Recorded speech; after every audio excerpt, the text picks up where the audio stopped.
गिबियावनो आं बरबरि आनसलिक बाथौ फुजा आफादनि आफादगिरि जानानै नोंथांमोननि चेनेलनि गेजेरजों दिनै जोंनि बरबरि बाथौ फुजा खुंनो गोनां 38थि जे फुजा बेखौ नोंथांमोननि चेनेलनि गेजेरजों रायजो राजाफोरनि गेजेराव फोसावनो मोननानै गिबियावनो नोंथांमोननि चेनेलनि सेराव आं रोजा रोजा साबायखर बावबाय आरो गासै फुजा नायनानै मोजां मोनग्रा रायजोनिसिम आं गोसो गोरबोनिफ्राय गाहाम हामलायनाय बावहरग्रोनाय जाबाय। जों नैबे बरबरि आनसलिक बाथौ फुजाखौ जोङो 1985 मायथाइयाव जों गायसननाय जादोंमोन।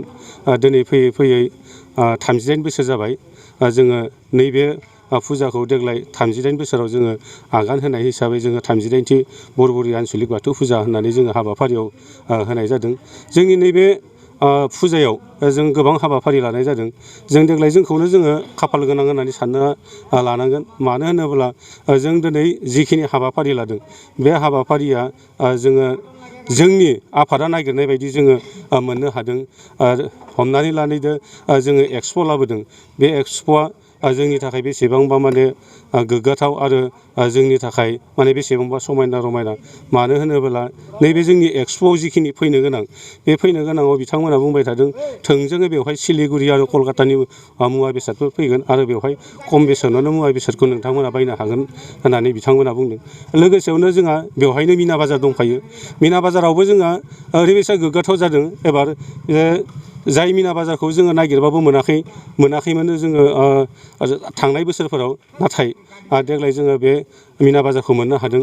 जाय मिना बाजारनि गेजेरजों थाबायस्लिंनो रोंनाय उन्दै बैसोनिफ्राय एखेबारे बोराय बैसोसिम बेवहाय रंजानो हानाय मुवा थागोन आरो लोगोसेयावनो जोंहा नैबे सार्कास थागोन। निउ कमल सार्कास लाबोग्रा बिथांमोना बुंदों जे देग्लाय नोंथांमोना खाफाल गोनां जे बे सार्कासा जोंनि आसामाव माने खेबसेबो दिन्थिनाय जायाखै। बेयो महाराष्ट्रनि।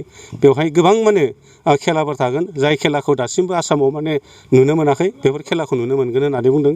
आरो बेजों लोगोसेनो जोंहा 5 खालारनिफ्राय आलायारन थियेटार दङ। बर'नि जाखांफुनाय बयबो मिथिगौ आलायारन थियेटारखौ।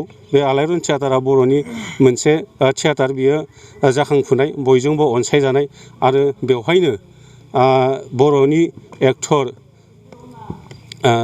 मा होनो दिनेश रामसियारि बिथाङा बेवहाय फाव लागोन आरो बिथांखौ रायजो राजाफोरा बयबो अनसायो। बे लेखा गासै रायजो राजाफोरा बे आलायारन थियेटारखौ नायनानैबो जोंनि बेवहाय मोजां मोनगोन। जोंनि हाबाफारि बायदियै जोंनि नैबे फुजायाव बेनिखौ नायनानैबो जोंनि बेवहाय मोजां मोनगोन। जोंनि हाबाफारि बायदियै जोंनि नैबे फुजायाव बेखिनिखौ लानाय जादों। हारिमु बिथिङाव जोङो जोंनिया 1 खालारनिफ्राय 8 खालारसिम जागोन। बे 1 खालारनिफ्राय 8 खालारसिमनि गेजेराव जोंहा 2 खालार खालि गासै हाबाफारिया बेखेवनाय जागोन। नाथाय 1 खालार खालि जोंहा धोरोम सावराय मेल जागोन। 2 खालारनिफ्राय गासैबो बिथिङावनो जोंना सोलिगोन।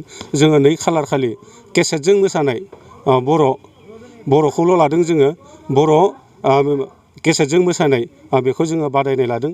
बेनि गिबि बान्था हिसाबै जोङो 4,000 लानाय जादों। नैथि बान्थायाव 3,000 आरो थामथि बान्थायाव 2,000 लानाय जादों। बिनिनो 5 खालार खालि रुंसारि निजोरा रुंसारि निजोरा मुसाहारि गोसोखांथि बाथौ आर'ज रोजाबनाय जोङो बादायनाय लानाय जादों। बेवहाय रुंसारि निजोरा मुसाहारिनि न'खरनि बिगोमाया बे बान्थाखौ होनाय जागोन।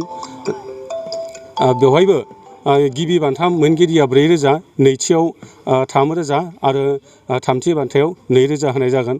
बेनिफ्राय 6 खालार खालि बेलासिनि 4 रिंगानिफ्राय जोंहा मोनसे बर'नि रोजाबगिरि खायसे जोंनि गेजेराव माने ओरैबायदि जालांबाय जे दासिमबो बे मेथाइफोरा जोंनि गेजेराव नुजानो मोनाखै।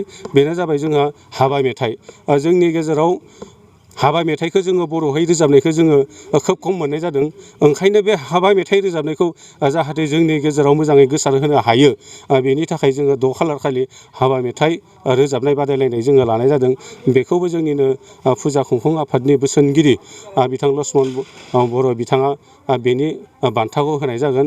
बे बान्थायाबो गिबि बान्थाया 4,000, नैथि बान्थाया 3,000 आरो थामथि बान्थाया 2,000 आरो ओंखायनो आं दिनै नोंथांमोननि बे चेनेलनि गेजेरजों आङो फोसावदों जाहाथे नैबे जोंनि जिखिनि बादायनाय हाबाफारि लादों बे बादायनाय हाबाफारियाव जाहाथे गासै ओनसोलनिल' नङा गासै रायजो राजाफोरानो लैहोर लैहोर फैनानै जाहाथे बे बादायलायनायाव बाहागो लाफैयो बेनि थाखाय आङो आफादनि जानानै गासैखौबो नोंथांमोननि नैबे चेनेलनि गेजेरजों खावलायहरनाय जाबाय।